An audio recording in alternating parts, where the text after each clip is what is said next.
মৰমৰ ছাত্ৰ ছাত্ৰীসকল পোনপ্ৰথমে মোৰ ইউটিউব চেনেলটোলৈ তোমালোকক স্বাগতম জনাইছোঁ। আজি আমি শিকিম ক্লাছ 7 মেথছৰ অনুশীলনী 4.1ৰ অনুশীলনী 4.1ৰ 1 নম্বৰত আছে এটা সংখ্যাৰ 6 গুণৰ লগত 5 যোগ কৰিলে 35 পোৱা যায়। তো 1ৰ 1 নম্বৰটো চাওঁ আমি।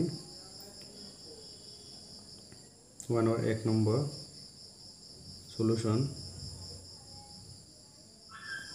মানে কি কৈছে যে এটা সংখ্যাৰ 6 গুণৰ লগত গুণ মানে কি পূৰণ যদি আমি সংখ্যাটো x বুলি ধৰি দিওঁ তেতিয়া কি হ'ব 6x হ'ব মানে x ৰ লগত 6 পূৰণ কৰিলে কি হ'ব গুণ মানে পূৰণ মানে কিমান হ'ব 6x এটা সংখ্যাৰ 6 গুণৰ লগত আমি কি কৰিলো সংখ্যাটো x বুলি ধৰিলো তেতিয়া x ৰ লগত 6 পূৰণ কৰিলে কি হ'ব 6x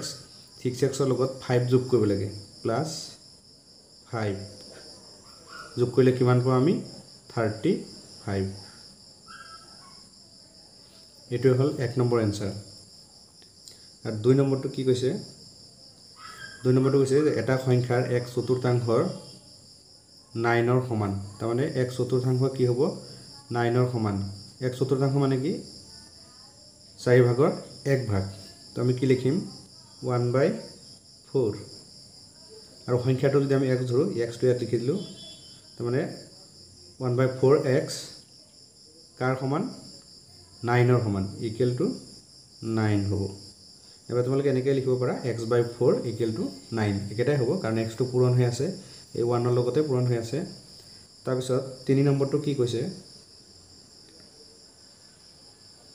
3 নম্বৰটো কৈছে যে এটা সংখ্যাৰ 5 গুণ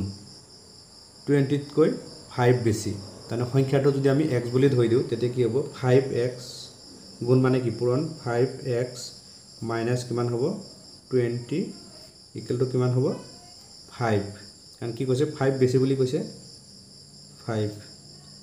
তাৰ পিছত আমি চাও 4 নম্বৰটো কি কৈছে 10 পাবলৈ এটা সংখ্যাৰ 6 গুণৰ লগত 3 যোগ কৰিব লাগে 10 পাবলৈ হলে কি কৰিব লাগিব এটা সংখ্যাৰ 6 গুণৰ লগত 10 পাবলৈ এটা সংখ্যাৰ 6 গুণৰ লগত 3 যোগ কৰিব লাগে মইতো কৈছে 10 পাবলৈ হলে সংখ্যাৰ 6 গুণৰ লগত 3 যোগ কৰিব লাগে যদি সংখ্যাটো আমি x বুলি ধৰি লও তাৰ লগত 7 পূৰণ হ'ব কিমান হ'ব 7x হ'ব তাৰ লগত 6 যোগ কৰি দিলো 6 নহয় প্লাস 3 যোগ কৰি দিলো সংখ্যাটো কিমান পালো আমি ইকুৱেল টু 10 পালো তাৰ পিছত 5 নম্বৰটো কি কৈছে 5 নম্বৰটো কৈছে এটা সংখ্যাৰ 1/5 পৰা 4 বিয়োগ কৰিলে 2 পোৱা যায় এটা সংখ্যাটো যদি আমি x বুলি ধৰি দিও তেতিয়া কি হ'ব 1/5 হ'ব 1/5 কি হ'ব 1/5 * x সংখ্যাটো আমি x বুলি ধৰিছো এই আগৰটো নিচিনা কি লিখিলো 1/5x তাৰ পিছত কি কৈছে যে এটা সংখ্যা 1/5 পৰা 4 বিয়োগ কৰিব লাগে আমি কি কৰিলো -4 কৰিলো ইকুৱেল টু কিমান পাম 2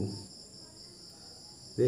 এটা সংখ্যাৰ 1/5 পৰা 4 বিয়োগ কৰিলে 2 পোৱা যায় তাৰমানে এটোৰ পৰা আমি এটো বিয়োগ কৰিলে কিমান পাম 2 পাম তাৰ পিছত 6 নম্বৰটো কৈছে মই ডাইৰেক্ট এনসাৰটো কৈয়ে দিছো যে p ৰ 4 গুণ p ৰ 4 গুণ 20 ৰ সমান তাৰমানে p ৰ 4 গুণ 20 ৰ সমান হলে কি হ'ব গুণ মানে কি পূৰণ p * 4 কিমান হ'ব 4p হ'ব মানে গুণ মানে পূৰণ এই 4 আৰু p পূৰণ কৰিলে আমি কিমান পাম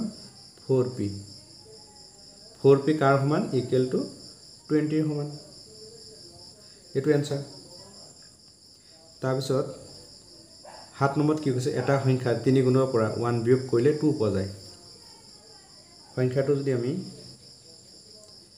এটা সংখ্যাৰ 3 গুণৰ পৰা সংখ্যাটো যদি আমি x বুলি ধৰি লও তেতিয়া 3 গুণ মানে কি হ'ব 3x হ'ব